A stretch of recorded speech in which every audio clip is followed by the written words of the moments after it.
Thank you very much for having me. But what would a person approaching 60 have to do with TED Youth? I don't know. But I guess without the devil, you don't have God. So without the one side, you don't have the other. I've lost my hair and grown long of teeth with theatre.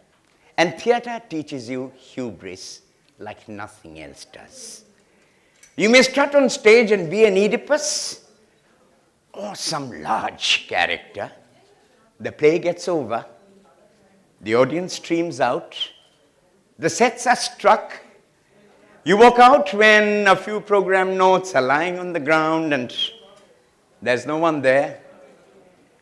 And you look in your pocket for change to get on to the last metro home.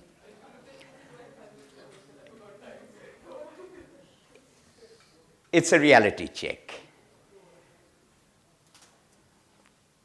Can I? I was really going to be talking about following the bliss.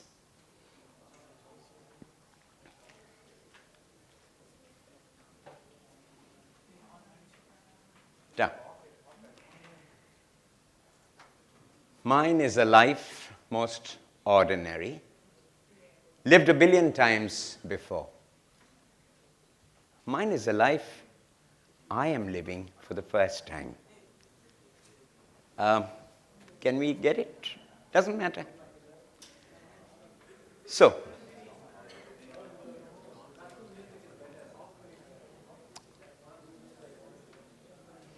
I think the projector is off.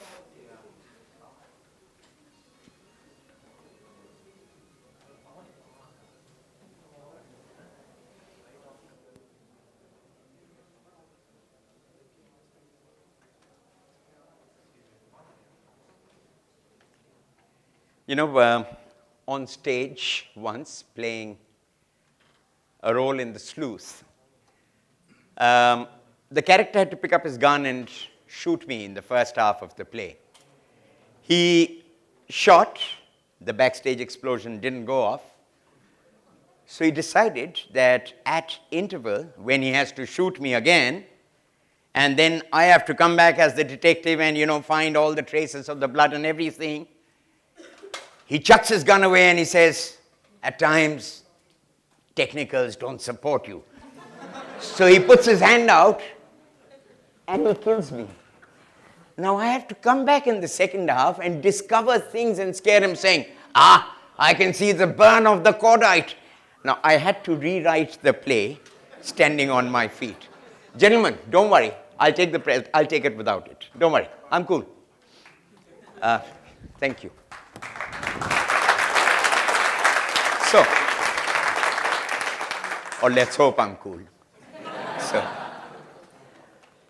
follow your bliss, and the universe will open out doors where there were walls before. To bring that across to you, I wanted to relate 3 tales. The first, trade began between India and China at the Himachal Pradesh border state of Kinnaur. Of course, China said, nothing doing, no dollar, nothing, we will only do it with RMB.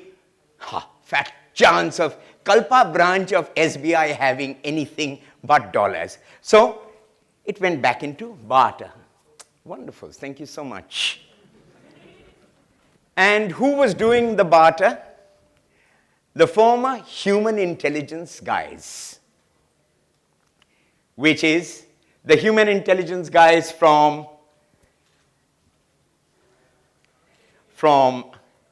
Himachal Pradesh, India, and from Tibet, technically China. What a documentary film subject. So I got my permissions, got a letter from the China desk of the Ministry of External Affairs, from the gentleman who is the Prime Minister's security advisor now, Mr. Shiv Shankar Menon, and armed with that, went up to Kinnaur. Unfortunately, that year, Kinnaur, which lies in the rain shadow because of the Tibetan Mastiff, had more rains than it had seen in the last 90 years. Result, rocks which were balanced on rocks fell off, roads were demolished, bridges devoured by the hungry Sutlej. You've got to see the Sutlej to believe it. It is a mountain of a ferocious river.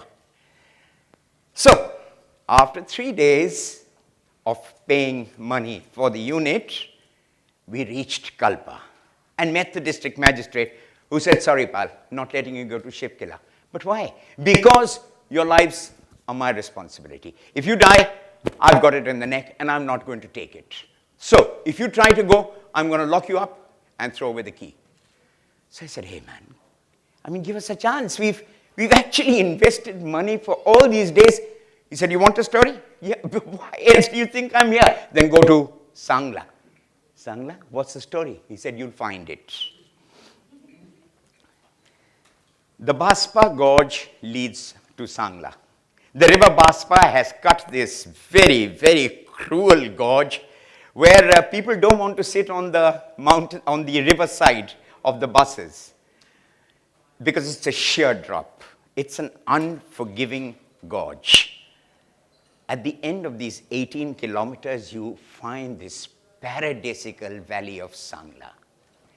Now, ever since trade with Tibet had stopped, Sangla began this form of cultivation which was multi-cultured, where you would have, say, a barley growing in one circle, followed by a little circle of ajwain, followed by bajra, and so on, to make the most of the 6 months of sunlight that they got.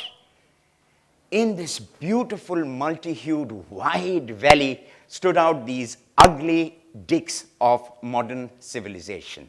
People trying to construct brick and cement hotels which were completely unmindful to the fragile ecosystem. We'd found our story. Sangla is famous to the world for chilgozas, what we have in our pesto sauce, and for the crunchy apples. On completing the film on a whim, we sent the film to the Chief Minister of Himachal Pradesh, also recommending, not just sending the film, but recommending that, Rajaji, you have not been to Sangla, of course, playing the whole emotional trip, and saying that you have to stop all construction. Didn't really expect a response. 6 weeks later, we got a missive saying that Rajaji has decided that there will be no construction in Sangla and that pensions will be built, which will give locals monetization and make them responsible for the environment. We couldn't believe it. 3 months later was Diwali. And the people from Sangla, the mobile revolution hadn't yet hit. The people from Sangla made it across to Baspa to make that call to me and say that, yes, we can celebrate the Bliss. The people have been made to dismantle the constructions and take out every single last bit of debris out of Sangla Valley. The second story.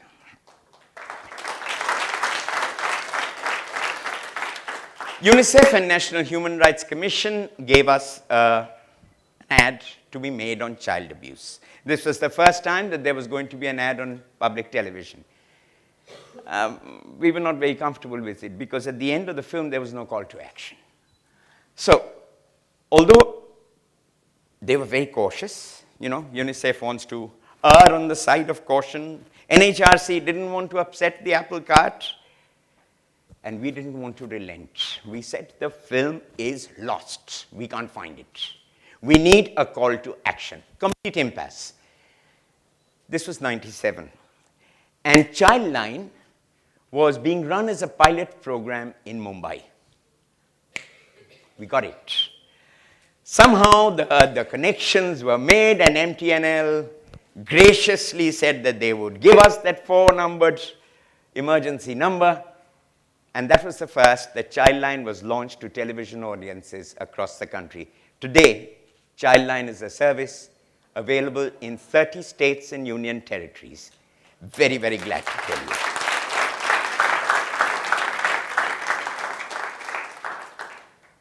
The one truth that one has always pursued is the privilege of being oneself. And that possibly is following one's bliss. It does not guarantee you a lot of wealth, but it does guarantee you a great satisfaction of being in the moment, of being in the here and now. Because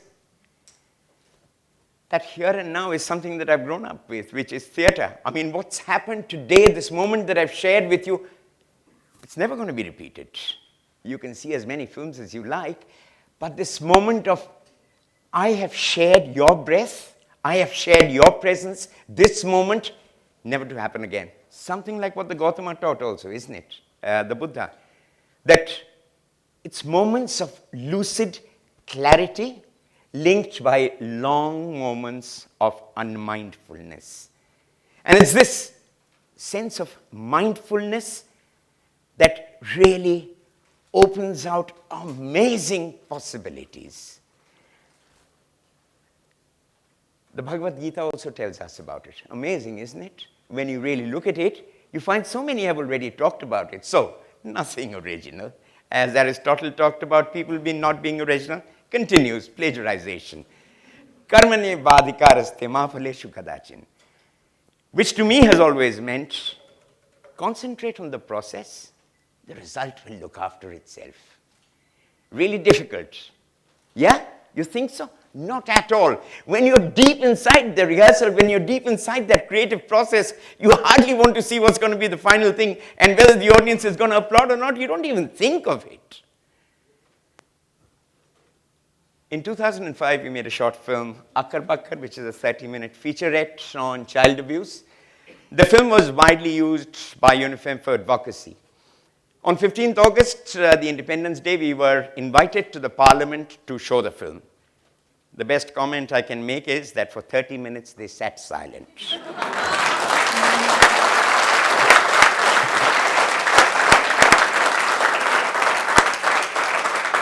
At the end of which, the law minister, whose show it was, because he was actually launching free legal services, he called us down. He's currently a governor in one of the states, I shan't take names. And while he was watching my actress, he asked me over his shoulder, what do you want? So I said, well, what do I want? Why not ask him for the impossible? And I said, we want the child bill to be tabled by winter session. He said, all right, we'll be done. So I repeated it to the 243 parliamentarians who were there. The law minister has just committed that in the winter session, he will be tabling the child bill. Coincidence or promise kept? The child bill was tabled and subsequently passed.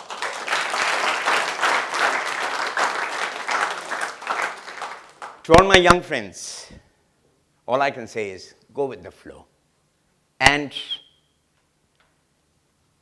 follow your bliss. For the best laid plans can have marvelous accidents that can open out great opportunities.